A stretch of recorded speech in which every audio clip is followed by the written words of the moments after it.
Bonjour à tous, cette Beauty Masterclass est en fait un repost de la première Beauty au cours de laquelle nous avions évoqué l'hygiène et le soin des mains.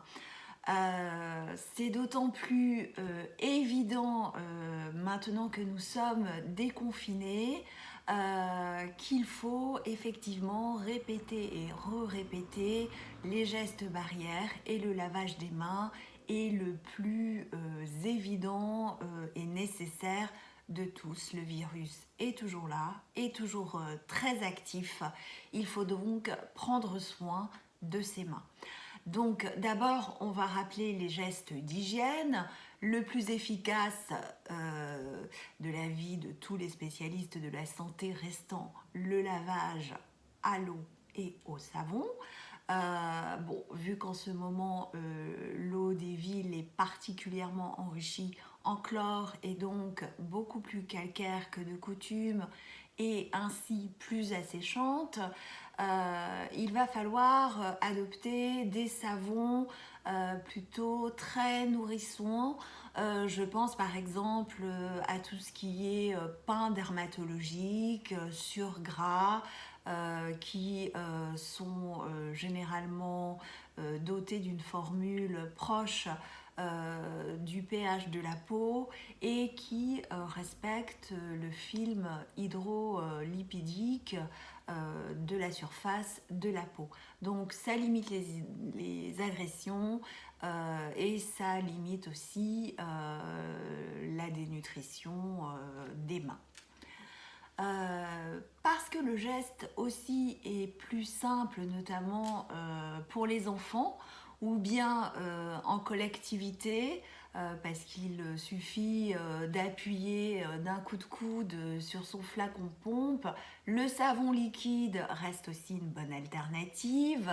Là aussi, il faut choisir le bon équilibre au niveau de la formule, c'est-à-dire des agents suffisamment désinfectants et puis une bonne dose d'agents réhydratants comme toutes les formules à base de beurre de karité, de glycérine, de coco, bref, tout ce qui est gorgé naturellement d'acides gras. Ça peut être aussi des huiles végétales. Autre incontournable de l'hygiène des mains, c'est évidemment le fameux gel hydroalcoolique que l'on a peiné en début d'épidémie et de pandémie ensuite à se procurer parce qu'il y avait pénurie. Aujourd'hui, normalement, tout le monde en a un peu partout, dans sa voiture, sa poche, son sac à main, à l'entrée de la maison, parce qu'ils sont indispensables. Alors, ils ne remplaceront jamais un lavage de mains au savon.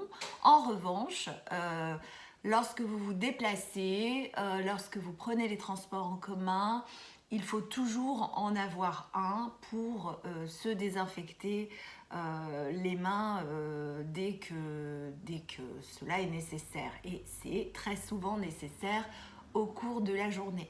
Alors, comme leur nom l'indique, ils sont hydroalcooliques, donc à la fois majoritairement composés d'eau et d'alcool, même s'ils sont, pour être un peu moins desséchants, parfois formulés avec de la glycérine. Certains aussi sont enrichis en huile essentielle de lavande officinale pour ses propriétés antibactériennes. Certes, ils sont efficaces, mais extrêmement agressifs, surtout lorsque l'on sait que les mains sont quand même sensibilisées en ce moment, que la peau est très fine à cet endroit, surtout sur le dos des mains et au niveau des doigts et même des espaces entre les doigts. Nous n'avons pas de glandes sébacées sur les mains, donc elles se dessèchent et elles sont tout le temps exposées à l'air. On les soumet aussi à tous les travaux ménagers, etc. On ne porte pas forcément de gants pour faire le ménage, ce qui n'est pas bien, mais bon, bref, elles sont mises à rude épreuve.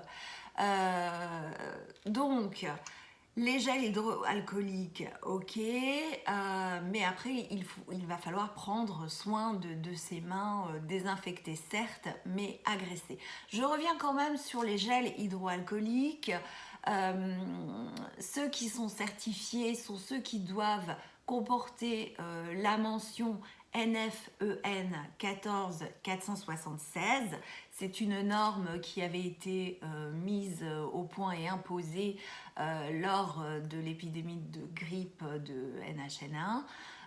Voilà, donc vous faites bien attention lorsque vous achetez votre gel de vous assurer qu'il porte bien cette mention.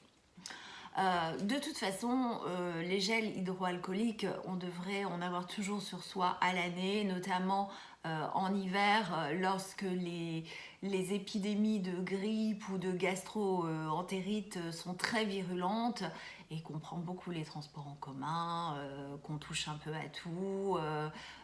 Bon, ce serait une façon aussi de limiter les virus hivernaux habituels. Surtout que de statistiques de spécialistes, il paraît que l'on porterait ses mains plus de 3000 fois au visage dans une seule journée. Alors, en ce qui concerne les enfants, les équiper ou pas de gel hydroalcoolique, alors il paraît qu'à partir de 5-6 ans, ils sont en mesure de savoir les utiliser tout seuls et correctement. Malgré tout, l'idéal étant d'avoir un adulte qui les surveille.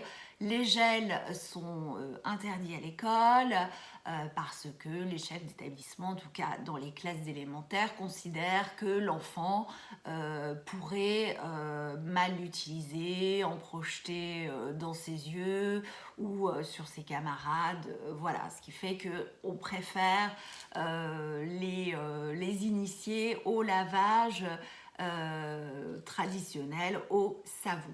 Alors justement, quand je parle de les initier, c'est d'une véritable initiation dont il faut s'assurer. Parce que nous, généralement, en dehors d'une situation sanitaire aussi extrême, le lavage de mains ne se fait pas forcément dans les règles de l'art. Et là encore, surtout chez les enfants. Normalement, pour bien se laver les mains, il faudrait y consacrer un minimum de 30 secondes, ce qui est assez long finalement quand on compte dans sa tête jusqu'à 30, mais c'est le temps qu'il faut pour se laver l'ensemble de la main jusqu'au poignet, ça veut dire le dos, l'intérieur des mains, les paumes, chaque espace entre les doigts, le pouce que l'on a souvent tendance à oublier, le dessus des ongles, les ongles eux-mêmes que l'on peut frotter entre eux pour essayer de les débarrasser de leurs bactéries avec une friction assez vigoureuse, énergique, un rinçage minutieux et évidemment s'essuyer à chaque fois soit sur un papier jetable, soit sur serviette propre. Voilà, ça, c'est toujours mieux qu'un séchage à l'air libre qui, lui, favorise les irritations et justement ce fameux inconfort dû à la déshydratation. Alors, la fréquence, eh bien en fait, il faudrait se laver les mains à longueur de journée, surtout en ce moment. On sort, on se lave les mains, on a touché des objets qui viennent de l'extérieur, on se lave les mains, on a touché les poignées de porte, des boutons d'ascenseur, on se lave les mains. Évidemment, avant de positionner son masque, on se lave les mains. Après, ça c'est une évidence, mais qui n'est pas acquise pour tous. Chaque passage aux toilettes, après avoir toussé, parce que le réflexe, on nous le recommande, c'est de tousser ou d'éternuer dans son coude, mais c'est pas le geste qui nous vient instinctivement, donc on touche généralement dans ses mains. Après s'être mouché, avant chaque repas, bon bref, tout le temps. Hein. Et l'hygiène des ongles dans tout ça, qu'en est-il?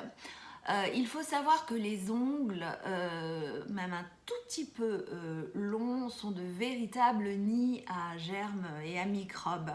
Donc en ce moment, on évite pour les femmes de les porter longs, on les lime plutôt courts. On garde une forme arrondie pour l'aspect esthétique et féminin. On peut, pour leur donner une impression de longueur, repousser les cuticules avec un petit bâtonnet en buis ou un coton-tige. Après les avoir au préalable, d'ailleurs, les ongles hydratés avec, et les cuticules hein, pour le coup, avec une huile végétale. La plus utilisée pour cette partie du corps, c'est l'huile de ricin parce qu'elle assure une bonne santé générale de l'ongle, ou bien l'huile végétale d'amande douce. Voilà.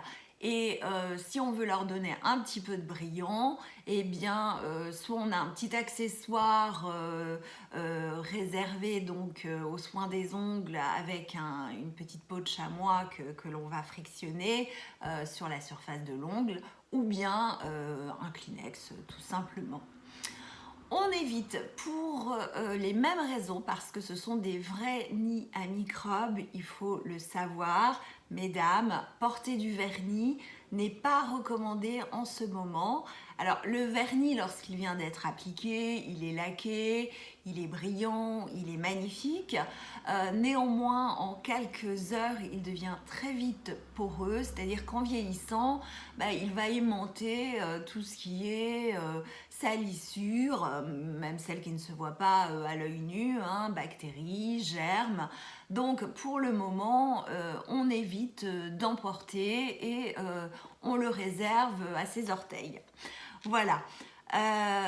Enfin, l'hydratation des mains, on l'a dit, hein, avec ces lavages répétés, finalement c'est un geste qui doit être quasi voire quotidien, voire plus, hein, si on peut. Donc soit on va hydrater ses mains avec une huile végétale, ça c'est l'option naturelle, donc les deux que je viens de citer pour les ongles font aussi très bien le travail pour l'ensemble des mains. On peut les masser, les réchauffer sur vraiment l'ensemble de la main. On peut utiliser aussi des huiles d'avocat, d'argan, de jojoba. Si l'on préfère un fini sec, là on va choisir une huile de noisette.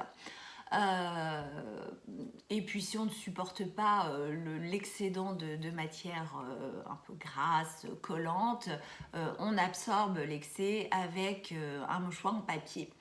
Ou bien on trouve, ça y est, on peut sortir et aller faire un peu de shopping en pharmacie, grande distribution ou enseigne de beauté, des crèmes réservées à cet usage, hein, qui, elles, ont la bonne formule entre agent hydratant, et puis qui laisse un film naturellement protecteur à la surface de la peau, sans laisser cet effet collant ou moite qui peut être assez désagréable.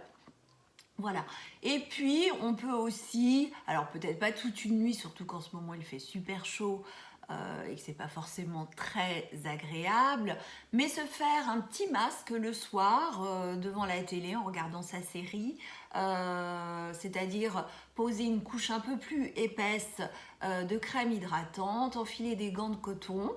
Il y a des kits pour ça déjà prêts à l'emploi, super pratique.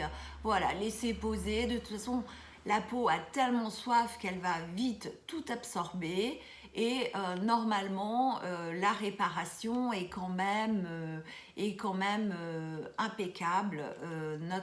Normalement la peau sera vite réparée. Voilà, j'espère que ce petit point main, hygiène et soins vous sera d'un réconfort et vous encouragera à pratiquer la bonne gestuelle. À très vite!